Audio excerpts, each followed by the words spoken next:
Assalamualaikum warahmatullahi wabarakatuh.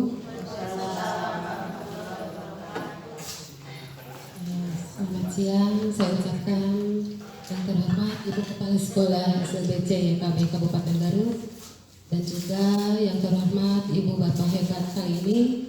Alhamdulillah pada kesempatan ini kita diberi kesempatan untuk berkumpul bersama dalam keadaan sehat walafiat.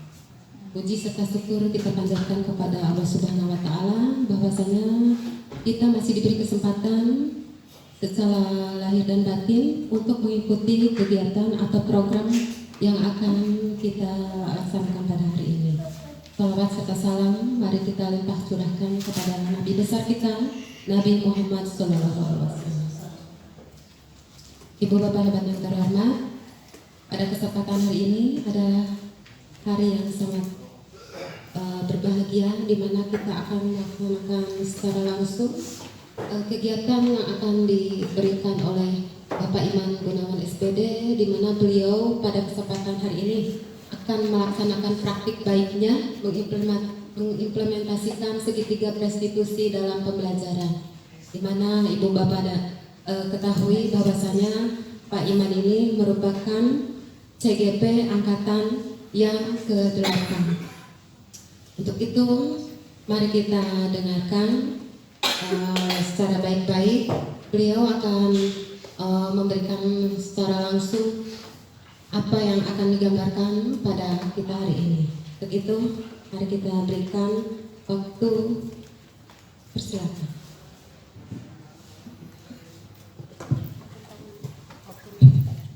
Terima kasih kepada Ibu yang sudah buka kegiatan ini. Bismillahirrahmanirrahim. Assalamualaikum warahmatullahi wabarakatuh. Ibu Kepala Sekolah yang saya hormati dan Ibu Bapak Guru yang saya hormati juga. Alhamdulillahirrahmanirrahim. Pada hari ini kita bisa berkumpul, kita bisa bersilaturahmi dalam kegiatan diseminasi CGP Angkatan 8 yang saya, yaitu praktik baik implementasi segitiga restitusi dalam pembelajaran. Ibu dan Bapak mohon izin untuk berdiri. Ibu dan Bapak, selama kurang lebih 3 minggu mungkin saya mempelajari modul tentang budaya positif, dan hari ini saya akan memberikan informasi ataupun memberikan ilmu yang sudah saya dapat, yang sudah saya pelajari di modul 1.4 ini. Itu tentang budaya positif, yaitu praktik baik implementasi segitiga restitusi.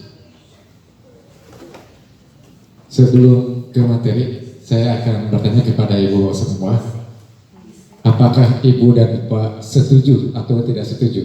Di sini ada pernyataan hukuman dapat mendisiplinkan anak.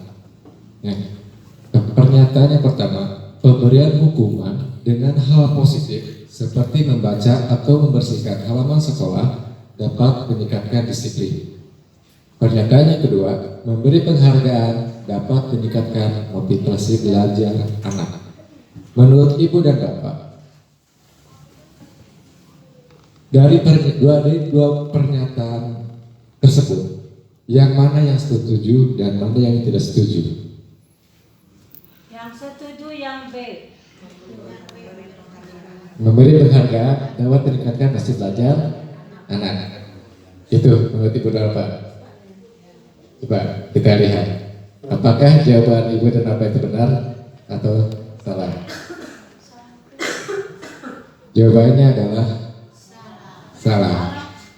Memberi hukuman dengan hal positif seperti membaca atau membersihkan halaman sekolah dapat meningkatkan disiplin anak. Ini merupakan pernyataan yang saya pelajari di modul 1.4 ini, yaitu bahwa tidak selamanya hukuman itu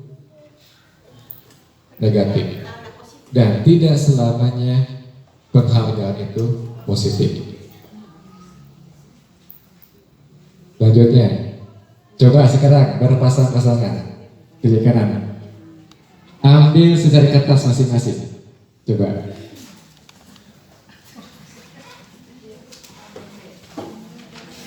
Sobeklah secari kertas kecil, tuliskan benda ataupun sesuatu yang berharga untuk Anda. Coba genggam tangan itu sekuat mungkin pada masing-masing, dan dari masing-masing itu boleh membujuk, boleh merayu, boleh mengadu untuk membukanya. Coba.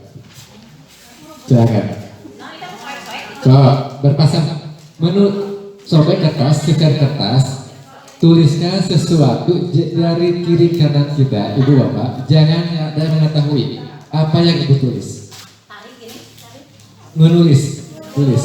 Sobek, kepalkan di tangan sekuat mungkin. Ibu dan bapak nanti bisa merayu. Misalkan Pak Usep dan Bu Aidah, Pak Usep merayu Bu Aidah. Coba buka tangan yang dikepalkan oleh Bu Aidah. Sama Bu Aidah juga, coba buka. Sesuatu hal itu, coba. Ini permainan melatih intuisi kita, diri kita. Coba.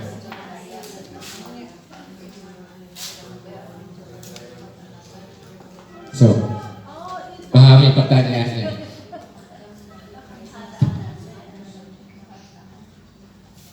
Antara pasangan kiri kanan aja, jangan jauh-jauh, kiri kanan aja. Bebas menulis ya. Bebas, Bu, silakan. Serahasia mungkin. Kata atau benda? Terserah. Mau katakan, kalau secara kertas mau kata, mau ucapan apa silakan, terserah. Silakan bujuk teman sebelah kalian. Silakan dirayu teman kalian agar membuka kepala yang ada di tangan ibu bapak. Jadi kan, misalkan Bu Titin dengan Bu Hajinya, Bu Titin merayu Bu Nia merayu Bu Titin. Coba buka. Coba. Saya demikian itu. Dirayu, silakan. Apakah akan membuka atau tidak, silakan. Nah, di sini pertanyaan teman teacher sini. Apakah akan membuka kepala tersebut atau tidak? Coba.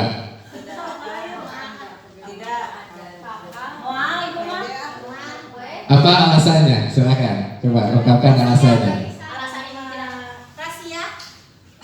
Alasannya apa? Alasan saya tidak akan membuka kepalan.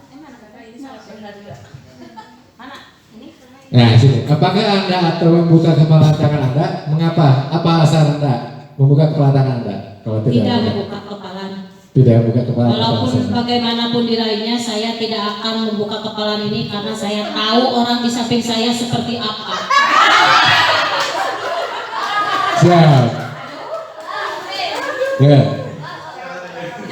Pertanyaan terakhir nih, yang ketiga. Pada kegiatan ini, sesungguhnya siapakah yang memegang kendali atau kontrol untuk membuka atau menutup kepala tangan? Saya sendiri. Tangan? Nah. Diri sendiri ya.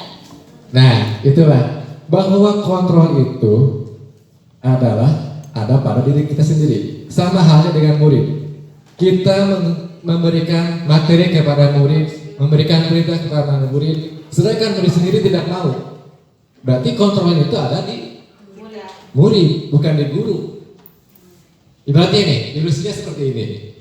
Seorang guru memiliki 4 ilusi. Ilusi guru dapat mengontrol murid. Katanya seperti itu kan, ilusinya kan gitu kan. Padahal pada prinsipnya adalah ada pada murid. Kedua, ilusi bahwa semua pemuatan positif, efektif dan bermanfaat. Yang ketiga, ilusi bahwa kritik dan membuat orang merasa bersalah dapat menguatkan karakter. Dan yang keempat, ilusi bahwa orang dewasa memilih hak untuk memaksa. Apakah Bapak Ibu barusan memaksa? Merayu pun sama, akan ada tindakan untuk memaksa kan, untuk membuka kepala tersebut. Sama halnya kita memberikan pelajaran kepada anak didik kita. Merayu anak gitu kan, mencoba membujuk anak, apakah akan merubah anak itu dengan pendiriannya? Bisa berubah, bisa tidak. Yaitu kontrolnya tetap bukan dari kita, tapi dari anak langsung. Anak yang ingin, bukan keinginan kita, tapi dari keinginan anak itu sendiri. Nah, seperti itulah kontrol yang ada pada diri kita sendiri. Kita menginstruksikan kepada murid, kamu harus A, B, C, D. Sedangkan murid sendiri tidak mau. Kalau posisi kita seperti barusan saya menginstruksikan, ada yang mau, ada yang tidak, itu terserah kan? Itu ada kontrolnya dari diri kita sendiri, bukan dari orang lain. Seperti itu. Paham Ibu dan Bapak? Nah, dalam modul ini saya mempelajari perubahan paradigma stimulus respon, teori kontrol atau teori pilihan. Jadi siapa sesungguhnya yang memiliki kontrol? Di sini ada stimulus respon. Guru bisa mengubah murid berpandangan sama dengan guru. Teori pilihannya apa? Guru memahami pandangan murid, tidak bisa merubah pandangannya hanya sama-sama dengan guru, tapi guru memahami pandangan dari murid. Yang kedua, perilaku buruk murid dilihat sebagai suatu kesalahan. Padahal dalam teori kontrol pilihannya itu semua perilaku memiliki tujuan. Ya kan? Kita berperilaku ada tujuannya kan? Ada alasannya kan melakukan itu. Sama halnya dengan murid. Yang ketiga, guru bisa mengontrol murid. Dalam teori pilihan, teori kontrolnya itu adalah hanya murid yang bisa mengontrol dirinya sendiri. Ya, betul? Setuju ya Bapak? Nah, yang keempat, guru dapat memaksa murid pada saat rujukan gagal. Pada kenyataannya di teori kontrol atau pilihan itu, guru dapat mengkondisikan antar murid, yaitu untuk berkolaborasi dan berkonsensus menciptakan pilihan baru. Jadi antara murid sendiri bukan dengan kita. Jadi karena kontrolnya ada di siapa? Kontrolnya itu ada diri murid sendiri, bukan ada pada kita selaku guru. Kita hanya sebatas mengarahkan. Dan stimulus respon yang terakhir itu model berpikir benar atau salah. Kita pasti berpikirnya kamu ini salah, kamu ini benar. Padahal dalam teori pilihannya atau teori kontrolnya itu adalah model berpikir menang-menang. Jadi tidak ada yang kalah dalam hal ini, menang dan menang. Seperti itu. Tidak ada pilihan bahwa ini salah, ini benar, tidak ada. Tapi jawabannya adalah menang dan menang. Nah, selanjutnya kita beranjak ke tentang pemahaman disiplin. Kata disiplin menurut Ibu Bapak seperti apa? Makna disiplin itu seperti apa? Disiplin, aturan, hukuman, atau apa? Peraturan. Konsekuensi, hukuman, bisa? Tidak. Kecair bisa. Maka disiplin di sini adalah kemampuan untuk mengendalikan diri sendiri dan mengambil tindakan yang diperlukan untuk mencapai tujuan. Nah, disiplin ini juga berarti memiliki tanggung jawab atas tindakan kita sendiri. Dengan memiliki disiplin, kita bisa menghindari perilaku yang merugikan diri sendiri dan orang lain. Namun, Ibu dan Bapak ketahui, pada kenyataannya dalam budaya kita bahwa makna kata disiplin telah berubah menjadi apa? Sesuatu yang dilakukan seseorang pada orang lain untuk mendapatkan kepatuhan. Benar tidak? Budaya kita seperti itu menyikapinya. Mindset kita berubah bahwa Disiplin itu merupakan sesuatu yang dilakukan oleh seseorang pada orang lain untuk mendapatkan kepatuhan. Kecenderungan umumnya adalah menghubungkan kata disiplin dengan ketidaknyamanan, bukan dengan apa yang kita hargai atau pencapaian suatu tujuan yang mulia. Benar kan? Seperti itu kan? Paradigma yang kita atau mindset yang ada dalam kita bahwa hukuman atau disiplin itu mendapatkan suatunya adanya kepatuhan. Kita datang terlambat atau datang tepat waktu dimaknai dengan kata disiplin, ya kan? Pulang tepat waktu dengan makna kata disiplin. Padahal disiplin sendiri adalah tindakan kita sendiri, di mana menghargai diri kita sendiri tanpa merugikan orang lain. Tadi kontrol itu ada pada diri kita sendiri. Mendisiplinkan itu bukan hak kita, tapi kontrol kita. Kalau kita ada keinginan, kalau kita ingin berubah, otomatis kan ada pada diri kita sendiri, bukan ada pada aturan. Aturan yang kita tulis, aturan yang tertulis itu adalah sebatas pengingat bagi diri kita sendiri. Tapi dalam pelaksanaannya kita yang melakukan kontrol tersebut, kita yang melakukan tindakan tersebut, dan kita yang bertanggung jawab dalam diri kita sendiri, bukan orang lain. Saya datang tepat waktu, yang bangga siapa? Waidah, tidak, ya diri kita sendiri. Yang menghapus diri kita sendiri, bukan orang lain. Orang lain hanya sebatas melihat, oh iya, menilai A, B, C. Tapi penilaiannya itu ada dalam diri kita sendiri, bukan dari orang lain. Karena kita yang melakukan tindakan, kita yang harus bertanggung jawab. Nah, dalam hal ini di sekolah kita tahu kan disiplin positif. Seperti apa disiplin positif di sekolah?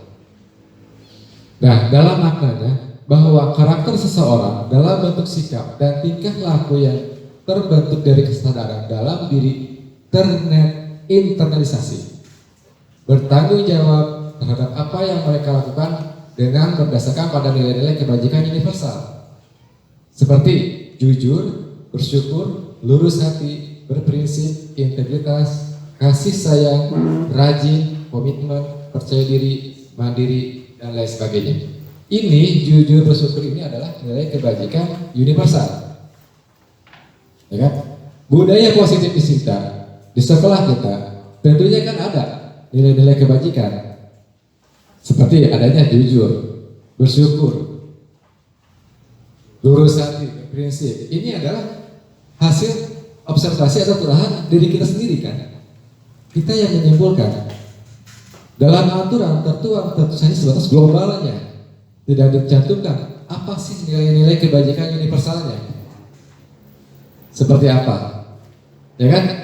Nah, makna dari nilai-nilai kebajikan universal inilah yang harus kita pahami, yang harus kita teladani, agar anak-anak kita di sekolah memiliki karakter yang kita inginkan, yang kita harapkan. Sehingga tujuan dari pembelajaran, sehingga tujuan dari sekolah akan tercapai dengan baik dan optimal. Nah, mengapa muncul istilah disiplin positif? Disiplin atau dalam arti patuh terhadap aturan atau norma ada kesan ketidaknyamanan atau adanya terpaksa. Awalnya kan itu kan, disiplin itu kan, kita datang harus tepat waktu, jam masuk itu jam 7.30, apalagi sesuai dengan aturan yang diterapkan oleh sekolah bahwa pembelajaran diawali dengan 7.30. Berarti kita harus tepat datang sebelum jam 7.30. Ini kan adanya patuh terhadap aturan atau norma, sehingga ada kesan ketidaknyamanan atau terpaksa.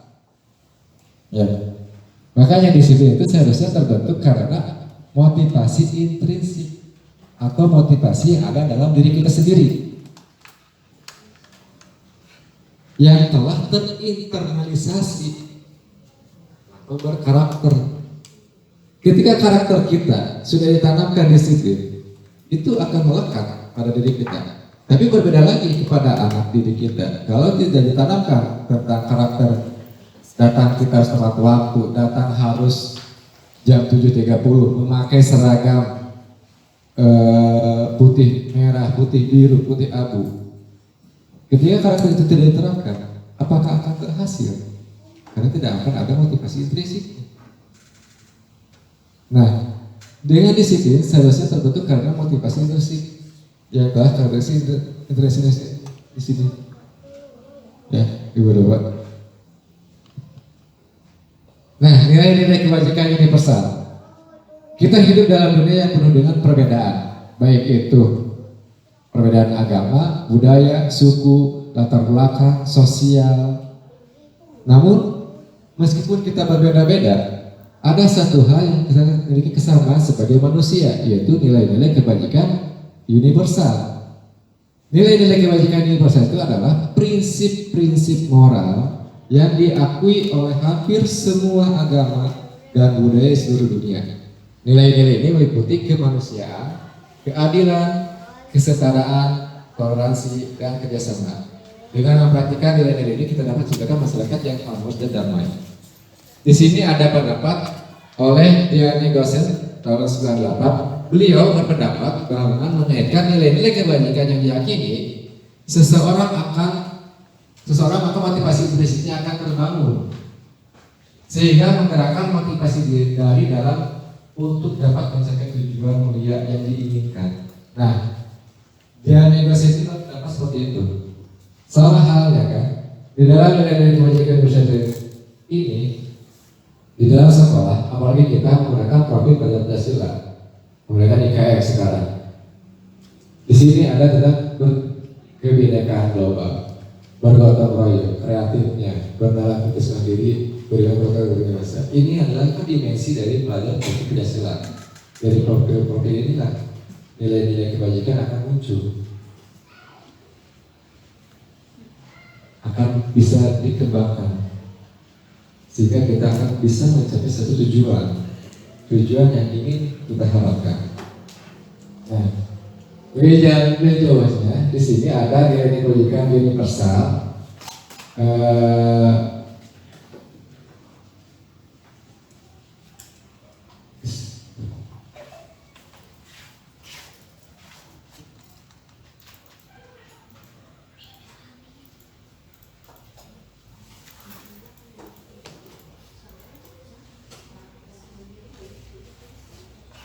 Nilai-nilai kebajikan universal dari berbagai institusi atau organisasi. Tadi sudah saya katakan, di dalam profil pelajaran Pancasila 6 dimensi, yaitu beriman, bertakwa kepada Tuhan Yang Maha Esa dan berbahagia, dimensi mandiri, dimensi berkritis, berkebinekaan global, bergotong royong, dan kreatif. Yang kedua, menurut IBO Primary Years Model, yaitu di mana menitik beratkan pada sikap murid tentang toleransinya. Yang pertama, nilai-nilai kebajikannya yaitu tentang rasa hormat, integritas, mandiri, menghargai, antusias, empati, keingintahuan, kreativitas, kerjasama, percaya diri, dan komitmen. Ini institusi yang kedua. Yang ketiga, ada 9 pilar karakter atau Indonesian Heritage Foundation. Nilai-nilai kebajikan universalnya adalah cinta Tuhan dan segenap ciptaannya, kemandirian dan tanggung jawab, kejujuran atau amanah, diplomatis, hormat dan santun, dermawan, suka menolong dan gotong royong, percaya diri, kreatif dan bekerja keras, kepemimpinan dan keadilan, baik dan rendah hati, toleransi, kedamaian dan kesatuan. Ini yang keempat. Dan yang kelima, menurut level guidance and life skill, yaitu dibagi dua, keterampilan hidup dan petunjuk hidup. Keterampilan hidup itu dapat dipercaya berusaha pendengar yang aktif, tidak berleha-leha, memberikan yang terbaik dari diri. Petunjuk hidup peduli, kenalan, kerjasama, keberanian, keinginan, usaha, keluasan, aktivitas, berorganisasi, kesabaran, keteguhan hati, kehormatan, memiliki rasa humor, berinisiatif, integritas, pemecahan masalah, sumber pengetahuan, tanggung jawab, dan persahabatan. Ibu dan Bapak, nilai-nilai kebajikan universal ini sebenarnya sudah kita tanamkan kepada anak didik kita, betul tidak? Yang sudah melekat menjadi karakter secara tidak sadar, ya kan? Dari tadi rasa percaya, jujur, saling menghormati, beriman dan bertakwa kepada Yang Maha Esa, inovasi, berkreativitas, itu sudah ada sebenarnya. Hanya apa? Kita tidak tahu sebenarnya itu adalah nilai kebajikan universal. Yang kita tahu adalah itu pola pembiasaan kita dalam hal untuk melatih anak. Padahal itu adalah nilainya, nilai yang ingin dikembangkan oleh diri kita sendiri selaku guru, selaku pendidik. Apa yang akan dikembangkan anak itu? Kita ingin mengembangkan potensi apa? Karakter seperti apa? Budaya positif seperti apa? Nilai apa yang ingin kita tanamkan pada anak didik kita? Seperti itu, jadi Bapak. Kita itu proyek kebajikan. Ini proyek kebajikan seperti ini: peduli, rajin, integritas, rasa hormat, keterusangan, keberanian, kebahagiaan, tanggung jawab. Ini kan sudah hal yang bukan mudah lagi kan? Sudah kita laksanakan. Ini kita sudah terapkan pada anak didik kita kan, secara langsung. Hanya kita tidak tahu apa sih maknanya, apa sih nilainya, dari mana sih nilai itu, dan seperti apa sih nilainya. Nah, saya pun baru menyadari sekarang, gitu kan, setelah belajar dengan fasilitator, belajar di modul itu sendiri secara mandiri ya seperti ini. Ini adalah ada di modul 1.4 tentang budaya positif yang ada di program berpenggerak. Nah, Ibu dan Bapak, konsep disiplin dengan identitas gagal, maksudnya apa? Di sini dilihat ada hukuman, ada penghargaan. Hukuman sifatnya itu menyakiti, tidak nyaman, murid merasa takut, memaksa, murid menyembunyikan kesalahannya, murid menjadi rendah diri. Penghargaan merusak hubungan, mematikan kreativitas, menghukum dengan sistem ranking, merampas hak menghargai dirinya. Ini konsep disiplin dengan identitas gagal. Jadi ketika ibu dan bapak atau kita menerapkan kedisiplinan bahwa dengan hukuman, penghargaan, dengan kalimat-kalimat seperti ini, kata-kata ayat di sini, berarti ini adalah konsep disiplin dengan identitas gagal. Karena lambat laun ataupun secara tidak langsung, ketika memberikan hukuman yang menyakiti, itu akan tertanam di otak anak, ya kan? Sampai kapanpun anak akan teringat. Berbeda dengan penghargaan diingat, dikenang, tapi hukuman akan terus diingat. Bahwa saya kena hukuman, bahwa saya kena ketidaknyamanan, bahwa saya tersakiti, itu akan melekat. Nah, identitas yang sukses itu seperti apa?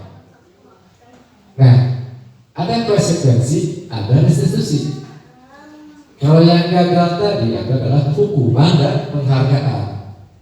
Kalau yang sukses itu adalah konsekuensi dan restitusi. Konsekuensinya penguatan jangka pendek, perlu monitoring berkelanjutan, stimulus respon, murid menghormati peraturan, kehilangan waktu untuk merenungi kesalahan. Restitusi, murid bertanggung jawab terhadap perilakunya. Fokus pada pemecahan masalah jangka panjang, murid menghormati dirinya dan orang lain. Teori kontrol, dirinya yang memegang kontrol dan murid bersemangat memperbaiki kesalahannya. Di sini kita lihat bahwa dengan adanya konsekuensi restitusi kita bisa berkolaborasi dengan peserta didik kita kan, dari hati ke hati berbicara, tidak langsung menghukum, beri penghargaan. Karena dari awal tadi kan, tidak selamanya hukuman itu bersifat negatif dan tidak selamanya penghargaan itu bersifat positif. Nah, dengan adanya konsekuensi dan restitusi ini, bahwa anak bisa mengembangkan kemampuan atau pola pikirnya, bisa mengasah pola pikirnya, bisa bertanggung jawab. Anak-anak itu tidak merasa dibebankan bahwa anak selalu salah, padahal tidak. Bahwa guru selalu benar, padahal tidak. Begitu. Nah, hukuman dan konsekuensi. Hukuman itu sesuatu yang menyakitkan. Murid membuat murid sakit, baik itu fisik maupun hati, untuk jangka waktu yang lama, gitu ya kan? Murid akan membenci kedisiplinan, mendorong murid menyakiti diri sendiri, dan adanya unsur paksaan. Padahal dengan konsekuensi dan konsekuensi itu sesuatu harus terjadi, membuat murid merasa tidak nyaman dalam jangka pendek. Murid menghargai disiplin, mendorong murid agar dapat menyesuaikan diri, stimuli dan respon. Bapak, kalau ada hukuman dan konsekuensi, perbedaannya seperti itu. Nah, coba sekarang Ibu dan Bapak, jawabannya apakah hukuman atau konsekuensi? Tindakan guru mencatat 100 kali di buku tentang kalimat saya tidak akan lagi terlambat sekolah. Ini tentang karena terlambat sekolah. Menurut Ibu dan Bapak, apakah ini hukuman atau konsekuensi? Hukuman. Tuh. Yang kedua, lari menyelilingi lapangan basket 2 kali karena terlambat hadir di sekolah. Membersihkan coretan yang dibuatnya di meja tulis. Konsekuensi. Murid diminta push up 15 kali karena tidak memakai topi saat upacara. Hukuman. Berjemur di lapangan basket pukul 12 siang karena mengobrol dengan teman. Hukuman. Ada konsekuensi. Menggantikan kertas tugas teman yang telah dicoret-coret. Konsekuensi. Lihat, yang itu tersalah.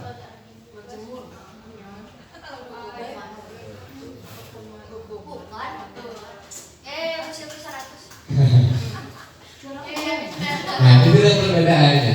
Kita bisa membedakan kan? Akhirnya kita bisa membedakan mana yang disebut dengan hukuman, mana yang disebut dengan konsekuensi. Ibu dan Bapak, sebagai manusia itu kita memiliki 5 dasar kebutuhan. Apa saja? Kebutuhan yang ada pada diri kita selaku manusia. Yang pertama, kebutuhan untuk bertahan hidup, survival.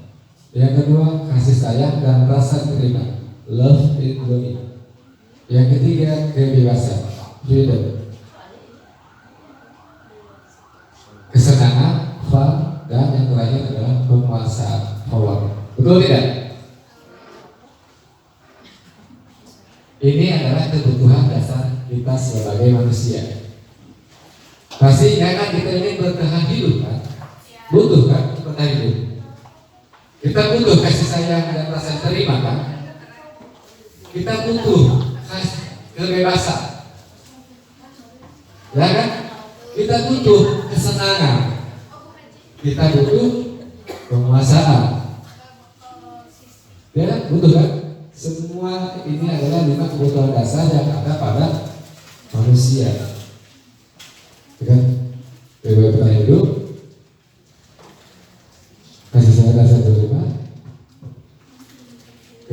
kesenangan dan kepuasan. Nah, ada 3 motivasi perilaku manusia. 3 perilaku motivasi manusia. Yang pertama, menghindari ketidaknyamanan atau hukuman. Yang kedua, untuk mendapatkan imbalan atau penghargaan dari orang lain. Yang ketiga, untuk menjadi orang yang diinginkan dan menghargai diri sendiri dengan nilai-nilai yang mereka percayai. Nah, betul kan? 3 motivasi itu ada pada diri kita sendiri kan? Ada pada diri anak. Nah, menghindari ketidaknyamanan atau hukuman ini merupakan motivasi eksternal atau dari luar, pengaruh dari orang lain, pengaruh dari luar. Menghindari ketidaknyamanan atau hukuman, mendapatkan imbalan atau penghargaan dari orang lain, ini merupakan motivasi ekstrinsik. Nah, sedangkan untuk menjadi orang yang diinginkan, ini berawalnya adalah dari motivasi intrinsik dari kita sendiri, bukan dari orang lain. Karena apa? Untuk menjadi orang yang diinginkan, menghargai diri sendiri dengan dirinya yang mereka percayai. Artinya, secara langsung menghindari hukuman dan pemberian penghargaan berlebihan agar meminimalisir motivasi eksternal dalam diri murid. Nah, ketika kita memberikan reward kepada anak, apakah dengan berlebihan? Apakah itu baik? Tidak. Memberikan hukuman kepada anak yang berlebihan, apakah itu baik? Tidak juga. Nah, ketika munculnya motivasi internal, intrinsik yang ada dari diri kita, dan langsung menghindari hukuman dan pemberian penghargaan secara berlebihan agar bisa meminimalisir motivasi eksternal dalam diri itu sendiri.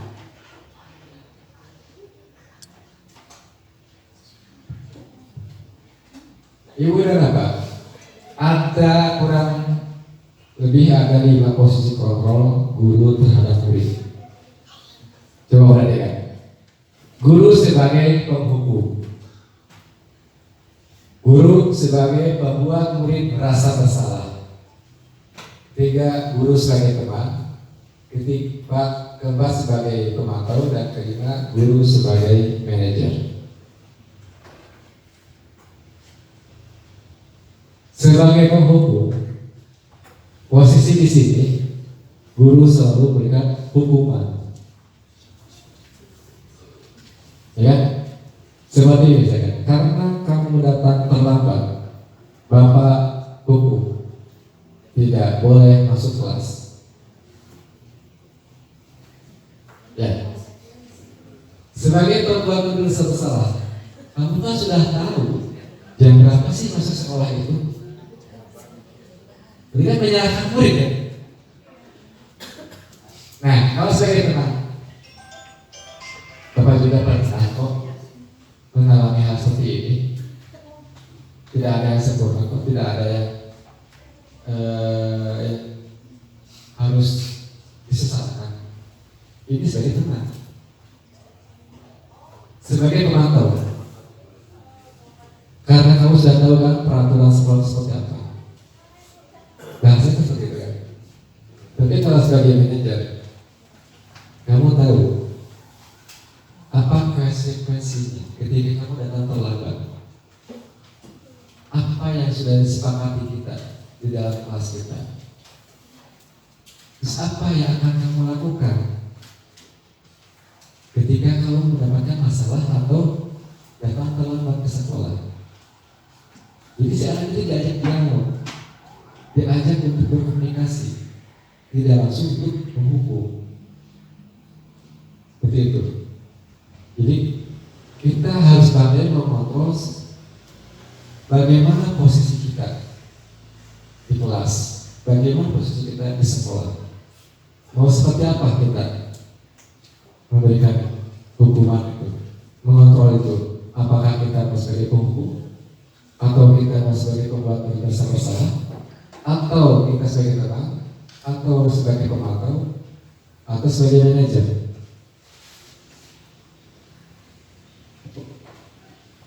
Contoh penerapan yang posisi kontrol, hukuman seperti murid diminta untuk lari di lapangan 10 kali. Teman, ayolah jangan terlambat lagi. Buatlah senang gurumu ini, jangan terlambat lagi nanti ya.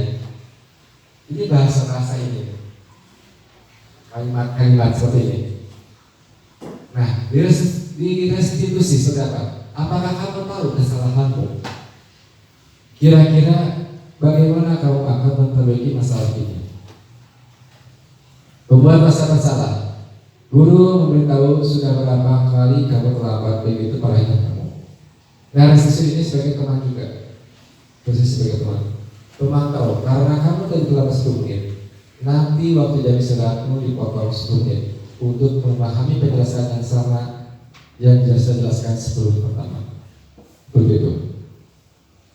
Kalimat-kalimat inilah yang bisa membuat anak menjadi drop psikologisnya itu.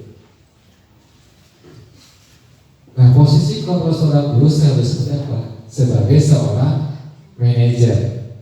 Kenapa? Di sini guru membuat sesuatu bersama murid dengan mempersilahkan murid untuk mempertanggungjawabkan perilakunya dan mendukung murid agar dapat menemukan solusi untuk dirinya sendiri. Posisi manajer mengacu pada segitiga restitusi yang dapat menjadikan murid sebagai manajer bagi dirinya sendiri sehingga tercipta identitas positif pada diri murid. Nah, di sini ada pertanyaan membedakan posisi kontrol guru. Menurut Ibu apa? Pernyataan atau kalimat saya kecewa sekali dengan kamu. Siapa yang mengatakan? Kamu tidak pernah benar melakukannya. Guru. Ayolah lakukan ini saja ya. Tidak ada posisi sebagai guru. Bagaimana kamu bisa menyelesaikan masalah ini? Ini ada di murid. Kamu selalu yang paling terakhir. Guru. Kamu tidak akan dapat mendapatkan bintang bila tidak menyelesaikan tugas ini ya. Berapa kali sih saya sudah mengatakan kepada kamu? Ingat, bukan apa yang telah saya lakukan untuk kamu. Kamu tidak akan pernah berhasil dalam kehidupan ini. Apa rencanamu untuk menyelesaikan ini? Ini adalah pertanyaan-pertanyaan atau kalimat membedakan posisi kontrol guru.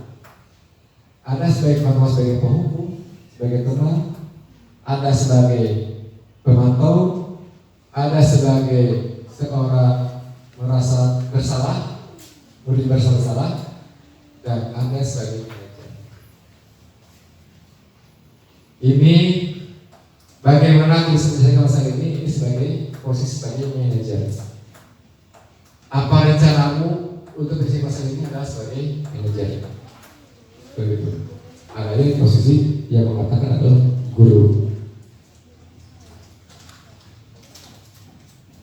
Nah, berdasarkan dari hal-hal yang tadi, kelima posisi kontrol tersebut, bahwa kita harus bisa membuat satu keyakinan sekolah atau kelas dengan nilai-nilai kebajikan itu sendiri, di mana bahwa guru berperan dalam mewujudkan terbentuknya suatu keyakinan sekolah atau kelas dengan adanya kesepakatan antara guru dan murid. Keyakinan sekolah atau kelas berupa pernyataan yang universal dan jelas serta mudah diingat, dipahami dan diterapkan di lingkungan sekolah.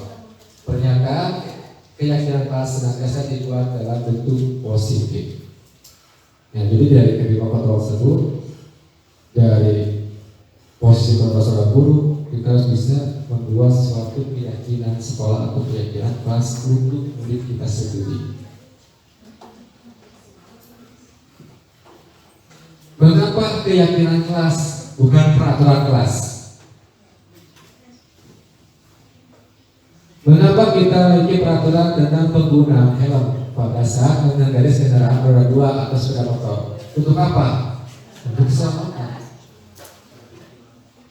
Mengapa kita memiliki peraturan tentang penggunaan masker dan mencuci tangan setiap saat? Untuk apa? Jaga kesehatan.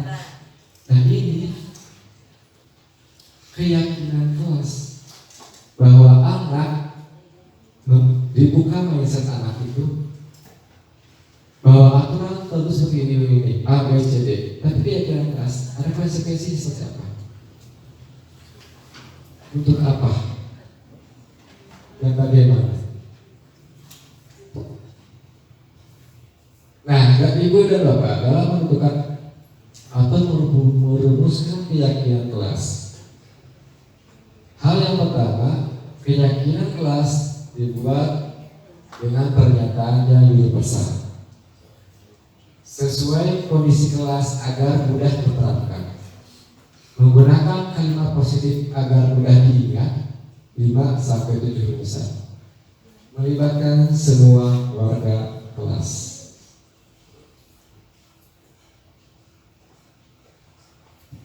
Mas, sekarang kita implementasi tentang segitiga restitusi. Apa sih itu restitusi? Restitusi itu adalah proses menciptakan kondisi bagi murid untuk memperbaiki kesalahan mereka, sehingga mereka bisa kembali pada kelompok mereka dengan karakter yang lebih kuat. Di sini ada pendapat menurut dosen tahun 2004 bahwa restitusi juga merupakan proses kolaboratif yang mengajarkan murid untuk mencari solusi untuk masalah mereka dan membantu murid berpikir tentang orang seperti apa yang mereka ingin menjadi, tujuan beliaunya apa, dan bagaimana mereka melakukan orang lain.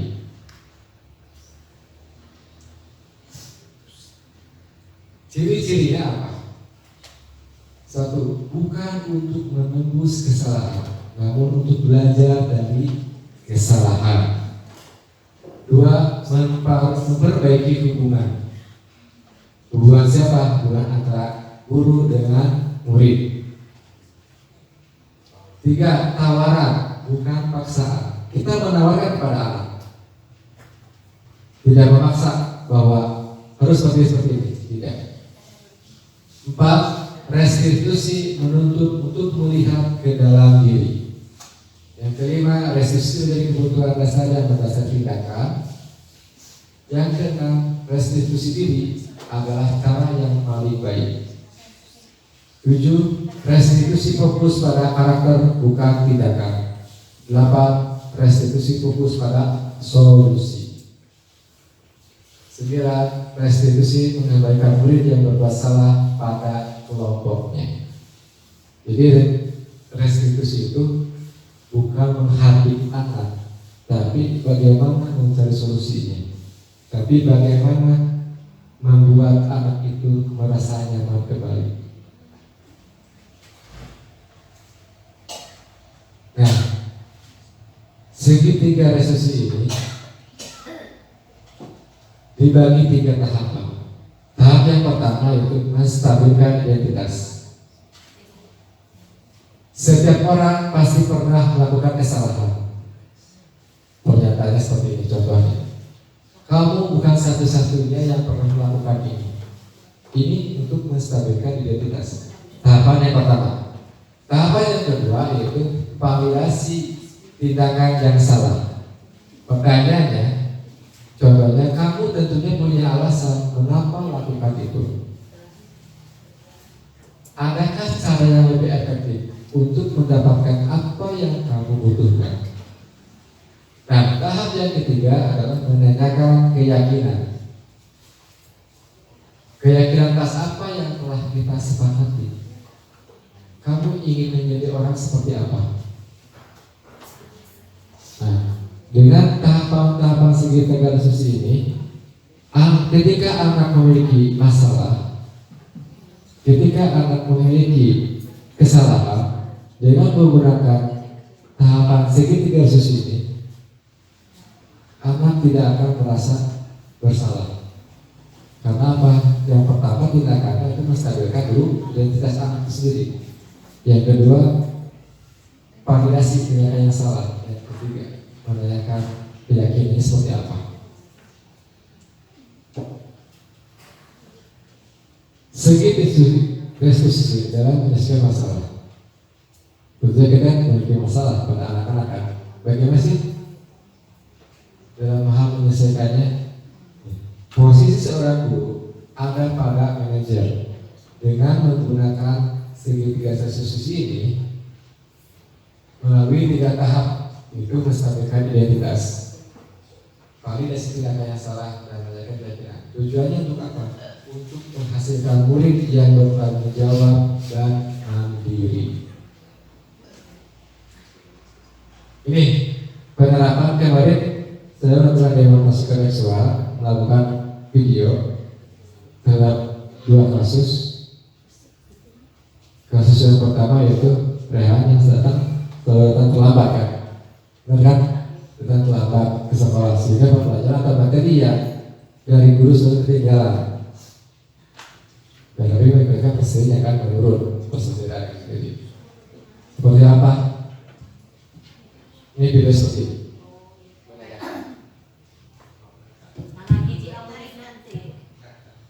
Segitiga restitusi itu Bu, tidak di segitiga restitusi itu ketika ada dalam masalah dipanggil gitu. Jadi tidak tidak semua tidak. Jadi anaknya melakukan kesalahannya aja. Berarti anak sedang mengungkapkan. Ya.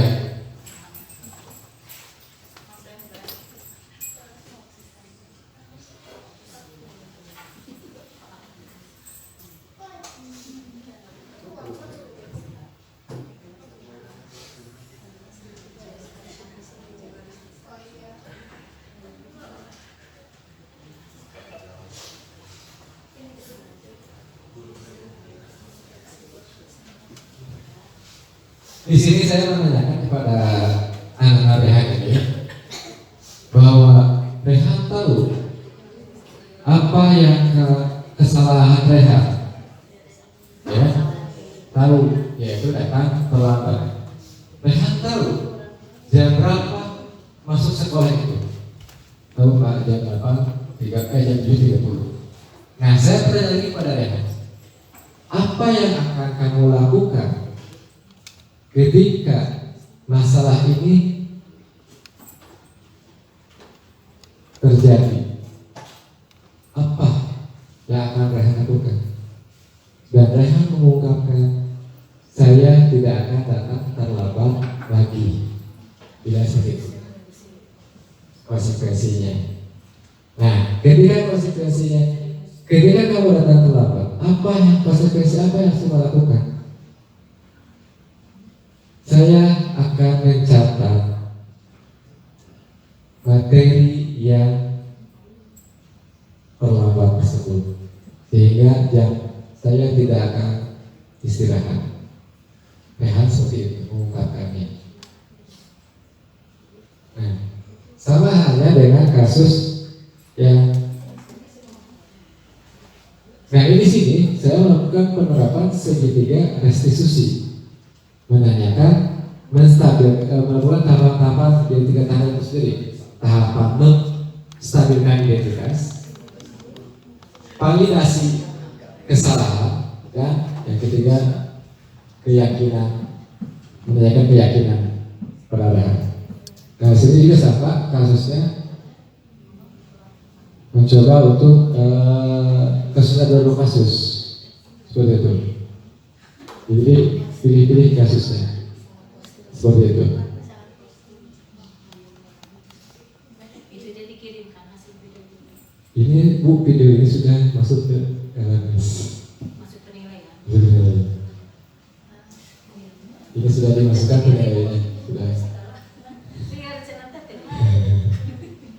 Tugas lawyer. Ini sudah ini sudah masuk ke dalam Malah sudah ada di YouTube. Sudah ada di YouTube saya. Nah, Ibu Bapak tadi tentang bagaimana kita membuat keyakinan kelas, ya kan? Seperti apa keyakinan kelas itu? Kita akan membuat keyakinan kelas. Keyakinan kelas itu kesepakatan dari murid satu kelas, dan mereka yakin apabila kesepakatan itu dijalankan, nilai-nilai kebajikan yang didapatkan di kelas akan terrealisasi, sehingga kelas menjadi nyaman untuk belajar. Nah, dalam merumuskan keyakinan kelas, tentunya akan ada pertanyaan tematik kepada anak didik kita kan.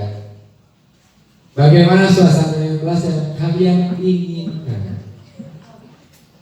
Kita kan bertanya kan pada anak-anak kan. Yang kedua, bagaimana interaksi siswa dan siswa di kelas yang kalian inginkan? Bagaimana interaksi siswa dan guru di kelas yang kalian inginkan? Bagaimana suasana saat belajar dengan guru yang kalian inginkan? Ini, kalimat ini tidak sementara harus seperti ini. Sesuaikan dengan kebutuhan ibu bapak di kelas. Apa yang akan ibu rumuskan? Apa yang ingin ibu ungkapkan dalam hal keyakinan kelas tersebut? Seperti itu. Nah, dari pertanyaan tematik yang tadi, anak itu menginginkan tertib, nyaman, dan senang, percaya dan menghormati orang lain serta barang miliknya. Kami murid dan guru yang saling menyayangi. Kami murid yang semangat belajar, datang tepat waktu dan mengucapkan salam, menjaga kebersihan kelas dan sekolah, berdoa sebelum dan sesudah belajar.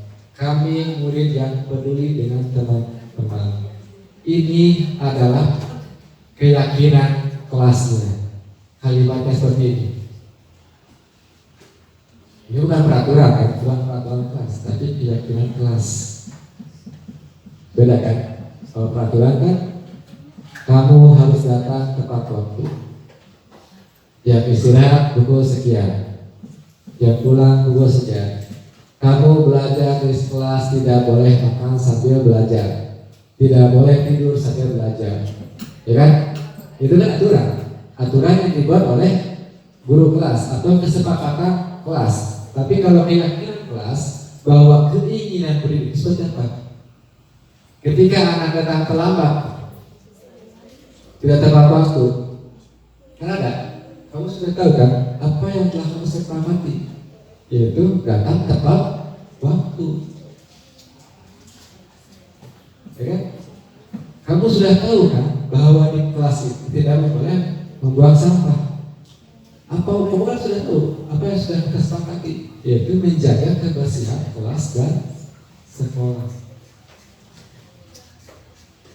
Ini adalah bentuk atau kata-kata atau kalimat tentang keyakinan kelas. Ya, berapa?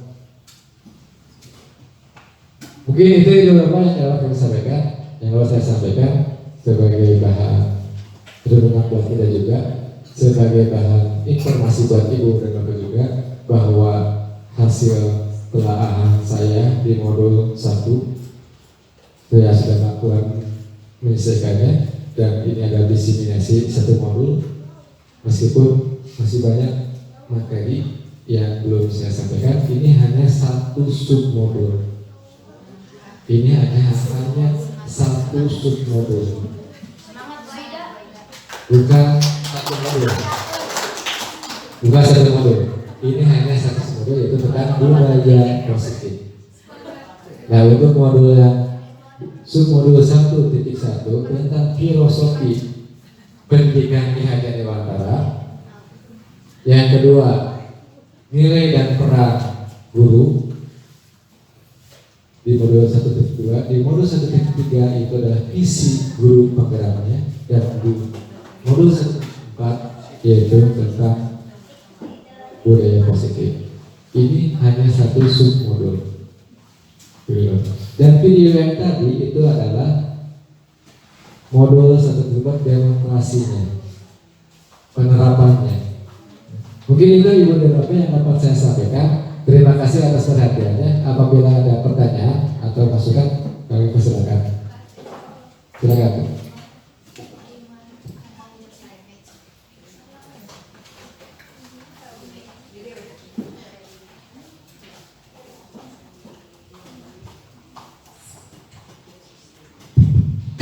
Bismillahirrahmanirrahim. Assalamualaikum warahmatullahi wabarakatuh. Assalamualaikum warahmatullahi wabarakatuh. Yang pertama saya ucapkan terima kasih ya kepada Pak Iman. Pak Iman sungguh luar biasa ya. Kami ikuti CGP Angkatan 8 ini sudah mampu memberikan aspirasi yang hebat bagi kita sehingga kita dapat termotivasi untuk mengikuti jejaknya, insya Allah dengan semangat yang luar biasa kami ingin segera yang untuk mengikuti jejak Pak Iman. Ada beberapa beberapa materi yang tadi saya cerna, yaitu di modul 1.4 diantaranya tentang restitusi atau tahapan-tahapan dalam perbaikan. Pada awalnya saya mendengarkan bahwa hukuman atau mendisiplinkan anak itu berupa punishment yang baik ya, ataupun reward itu tidak selalu berdampak baik ya atau membahagiakan. Serta kita tadi telah mendengarkan tentang nilai kebajikan universal. Nah, setelah saya menyimak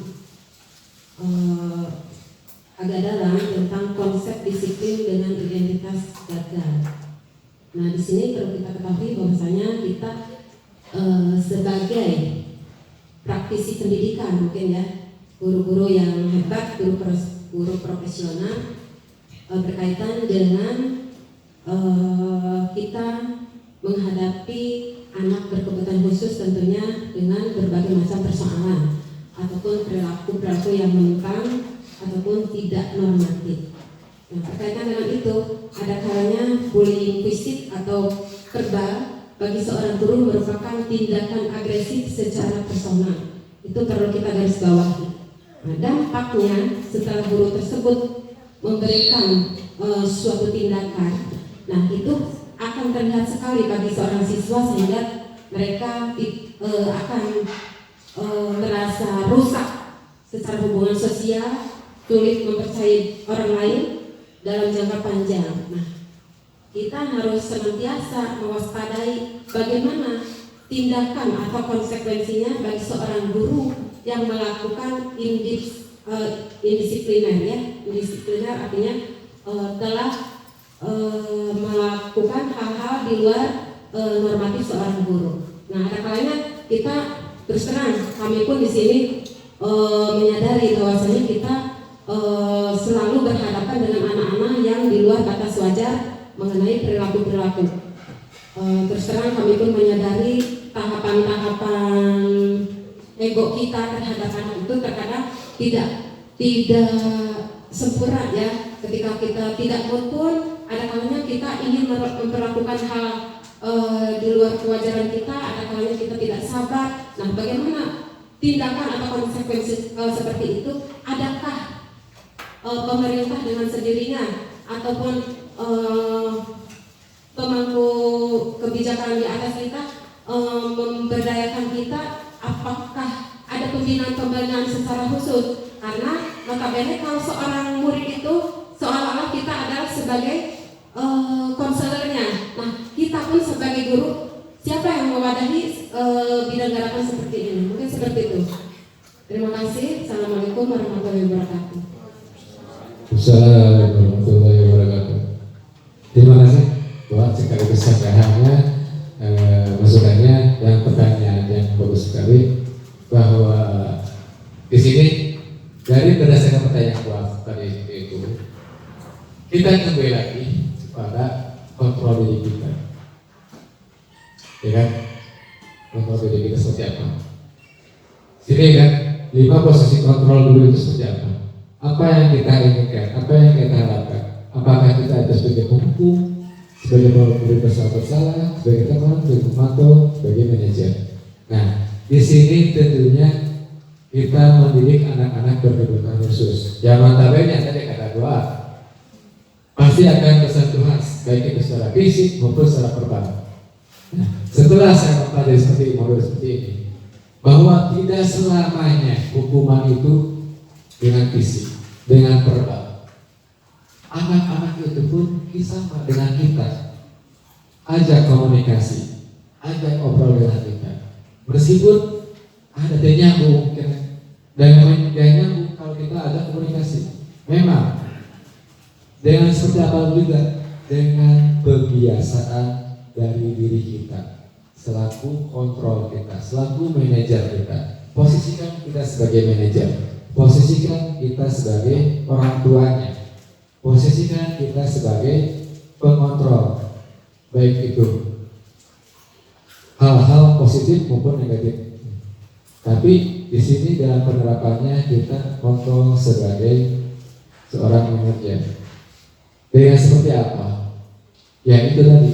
Kalau di SLB ya dengan kebiasaan dari dalam diri kita sendiri, bukan dari orang lain. Karena kontrol itu sendiri yang saya katakan, kontrol itu ada dalam diri kita sendiri, bukan dari orang lain. Nah, sekarang saya mau tanya, kita sebagai guru pendidikan khusus ini mau jadi guru seperti apa untuk anak-anak kita? Mau menjadi seorang pendidik seperti apa? Apakah kita ingin dikenang oleh anak dengan hukuman? Tentu tidak. Apakah dikenang dengan rasa kasih sayang kita kepada anak kita? Atau dengan dikenang dengan si bapak itu, si ibu itu hanya guru abdi, hanya sebatas itu hukum? Itu semua pengendaliannya ada dari diri kita sendiri sebagai pengontrolnya.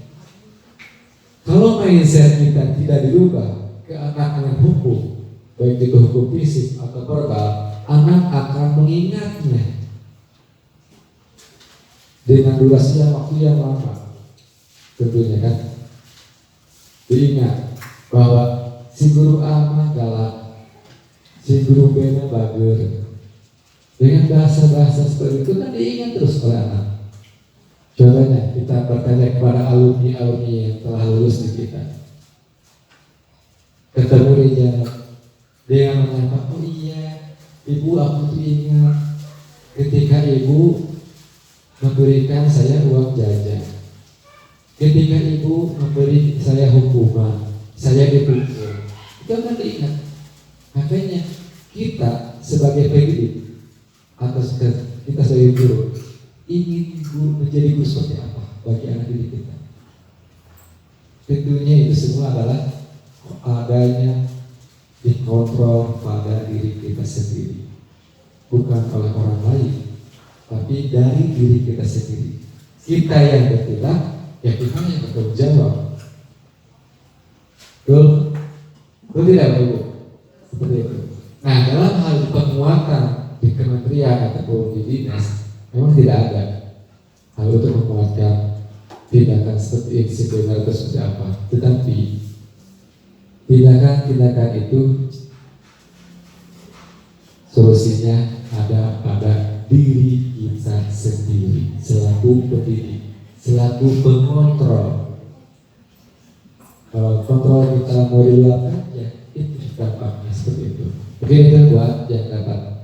Mudah-mudahan tidak puas sehingga buat bisa mencari informasi yang baru lagi, bisa mencari informasi yang lain. Begitu Pak. Yang kata kuncinya hidup kontrol. Kontrol dari diri kita sendiri. Dan ingat, yang saya cerita, kita ingin menjadi guru seperti apa? Ingat tujuan kita. Tujuan kita.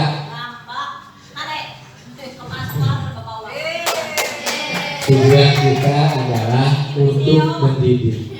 Mendidik itu banyak tahapannya, banyak caranya, banyak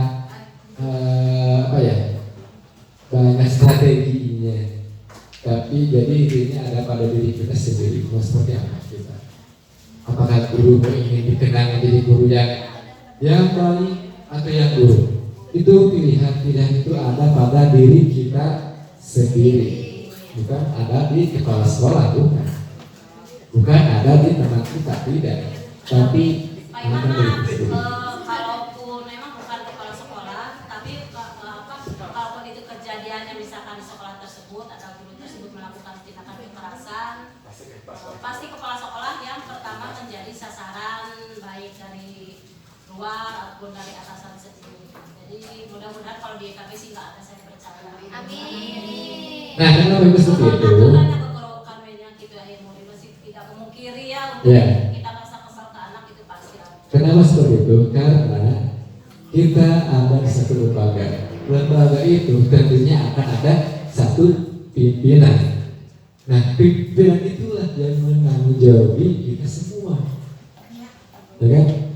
Otomatis seorang pasukan dan kesalahan hanya anak buah yang melakukan kesalahan.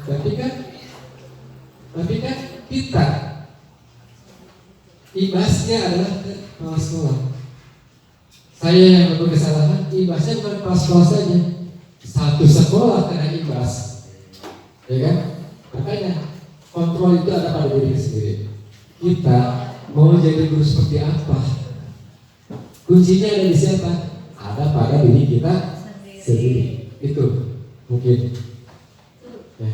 Kita rubah mindset kita rubah pola kita, rubah pola pembiasaan kita, berikan contoh tauladan yang baik bagi murid kita, berikan hal-hal yang positif bagi anak didik kita, sehingga yang kita tahu itu adalah anak tunagrahita, anak autis ataupun anak tunarungu, semuanya melalui proses meniru pada siapa? Pada gurunya yang ada di sekolah. Ketika gurunya melakukan hal-hal yang negatif, dia akan meniru, karena secara tidak langsung anak-anak kita belajar dari proses meniru. Tidak salah juga, mungkin kita juga belajar dari proses meniru orang lain juga. Nah, karena si awal seperti itu, ya kita turuti aja. Padahal itu kan tidak tepat atau salah, ya kan? Nah, makanya kembali lagi pada diri kita sendiri. Tanamkan di mana? Ketiga ya, mulai dari diri kita sendiri, mulai dari hal-hal kecil, mulailah dari sekarang. Kalau kita ingin berubah, kalau kita ingin menjadi guru yang baik, tanamkan 3M itu sendiri. Mulai dari sekarang, mulai dari diri sendiri. Mulailah dari hal-hal kecil. Mulai dari sekarang, berubah. Insya Allah, perlahan-lahan, meskipun berat, tapi dengan jiwa, tekad kita, niat kita ingin berubah menjadi baik, insya Allah akan ada hikmah buat kita, akan ada jalannya. Itu yang Ibu dan Bapak. Ada lagi?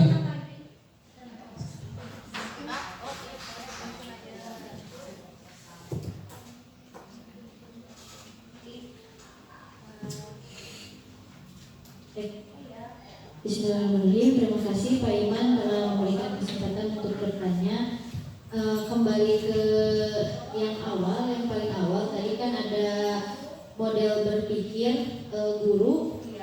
Tadi Bapak menyampaikan bahwa ada model berpikir menang-menang atau tidak ada benar dan salah. Nah, kalau misalkan kita mengingat kita yang sedang ada di SLB gitu ya Pak, apalagi diterapkan di yang tunagrahita, untuk pembiasaan konsekuensi ini mungkin bisa dibiasakan. Cuman kalau misalkan untuk bisa model berpikirnya sampai ke menang-menang ini, ada contoh konkret yang memang bisa kita sebagai guru kumaha caranya supaya muridnya tidak ada konsep benar dan salah, tapi ada konsepnya menang-menang, sehingga kita tidak ada guru dengan muridnya tidak ada hal yang yang bisa sama-sama win to win gitu. Maksudnya begitu kan? Ya. Nah, seperti itu. Jadi berpikir menang-menang ini adalah dengan menggunakan konsep atau penerapan segitiga restitusi. Tahapan dari segitiga restitusi sendiri tadi yang pertama menstabilkan identitasnya, yang kedua validasi kesalahannya, yang ketiga menanyakan keyakinannya. Nah, dari situlah seperti ini tadi kasusnya Rehan tahu kan jam masuk ke sekolah itu jam berapa? Jam 7.30. Tahu Pak? Jam 7.30. Nah sekarang Rehan tahu masalah yang sebenarnya. Tahu Pak, kesiangan. Datang kesiangan. Jam berapa sekarang? Jam 8. Berarti terlambat 30 menit. Nah, ditanya lagi kan mereka, apa yang akan kamu lakukan? Nah, ini berpikir menang-menang itu, anak berpikir mencari solusi, kita pun sama mencari solusi. Seperti itu, menang kan? Tidak ada yang kalah. Kita mencari solusi, anak pun mencari solusi. Nah, ketika ada masalah seperti itu, apa yang akan kamu lakukan? Bertanya kan kita, sambil berpikir, kita juga akan lakukan apa ya? Kita akan mengambil tindakan apa? Gitu kan? Anak mengungkapkan keinginannya, saya tidak akan datang terlambat lagi. Tanyakan, apakah kamu yakin tidak akan datang terlambat? Ya kan? Kalau kamu datang terlambat, apa konsekuensinya? Ya kan? Konsekuensi itu didapatkan dari kesepakatan atau keyakinan kelas. Ya, ketika anak datang terlambat 10, 15, 20, 30 menit, konsekuensinya dengan keyakinan kelas itu seperti apa? Ya, anak akan karena anak sudah mengetahui konsekuensinya ketika datang terlambat, ya konsekuensinya saya tidak istirahat karena mengganti jam yang tadi datang terlambat. Itu kan menang. Bukan kita yang menang, tapi dari anak sendiri. Menang itu berdasarkan apa yang diinginkan oleh anak, bukan oleh keinginan oleh guru. Anak ini seperti apa? Kalau keinginan kita ya itu berbeda. Ya, berbeda bahwa kamu tidak beristirahat, kamu sampai ataupun kamu jam terakhir ditambah waktunya. Misalnya seperti itu kan. Tapi kan anak keinginan anaknya nanti pas jam istirahat saya tidak istirahat, saya akan mengerjakan soal atau catatan yang terlambat.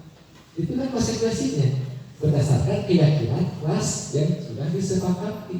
Itu maksud dari modal berpikir menang dan menang. Itu maksudnya.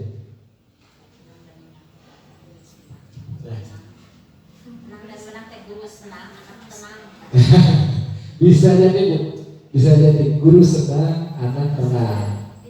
Guru nyaman, anak tertib.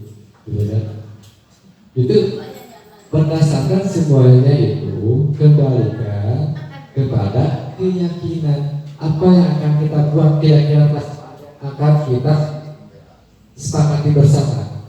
Karena keyakinan kelas itu dilakukan oleh seluruh warga kelas. Jujur, terus terang, untuk di SLB menentukan keyakinan kelas itu susah. Jujur, susah. Karena apa? Anak akan menuruti apa yang kita usahakan. Apalagi dia anak dengan beta dan autis. Jujur, mudah diterapkan untuk anak A, B, D, sangat mudah. Karena apa? Karena ada feedback, umpan balik dari siswa, keinginan dari siswa. Sedangkan anak tunagrahita atau autis, mungkin itu akan sulit mengungkapkan keinginannya. Tapi dengan cara apa? Arahkan keinginan kita kepada keinginan murid juga. Posisikan kita sebagai murid. Ya. Posisikan kita sebagai murid. Ketika kita di kelas, pasti murid ini akan menginginkan belajar dengan nyaman, dengan bergembira, tanpa ada namanya tekanan, gitu kan? Sama halnya kita juga ingin tenang, ingin nyaman, ingin senang, gitu kan? Posisikan kita sebagai murid juga. Makanya tadi pertanyaan-pertanyaannya itu kan bagaimana keinginan kalian di kelas, ya seperti itulah keyakinan kelas. Dan ibu dan bapak tahu bahwa peraturan kelas berbeda dengan keyakinan kelas. Jadi kan kalimat sudah berbeda kan? Kalau peraturan kelas, kamu tidak boleh tidur di dalam kelas, kamu tidak boleh keluar masuk tanpa izin. Tapi kalau keyakinan kelas, kamu sudah tahu kan, datang terlambat ke sekolah apa konsekuensinya? Ada konsekuensinya. Kalau saya ke sekolah ingin belajar dengan nyaman, tenang, dan senang, itu konsekuensi atau keyakinan kelas. Seperti itu, Ibu Dara. Ada lagi Ibu Dara? Mungkin itu Bu Siti. Ada lagi yang didiskusikan?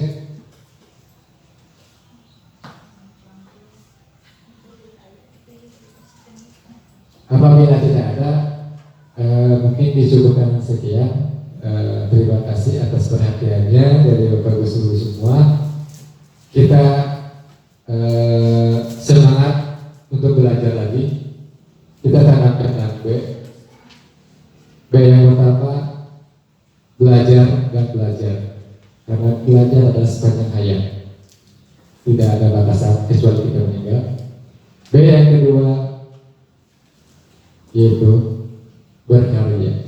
Setelah kita punya ilmu, jangan lupa untuk berkarya.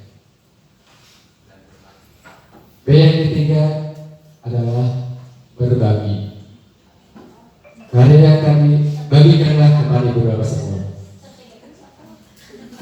B yang keempat adalah berkolaborasi dengan kita semua, diskusilah. B yang kelima, bergembiralah dalam hal melakukan apapun, segala aktivitas kita selalu bergembira. Dan yang terakhir, semoga kita mendapatkan keberkahan bagi kita semua dengan ilmu yang kita dapatkan. Terima kasih. Selamat siang. Wassalamualaikum warahmatullahi wabarakatuh.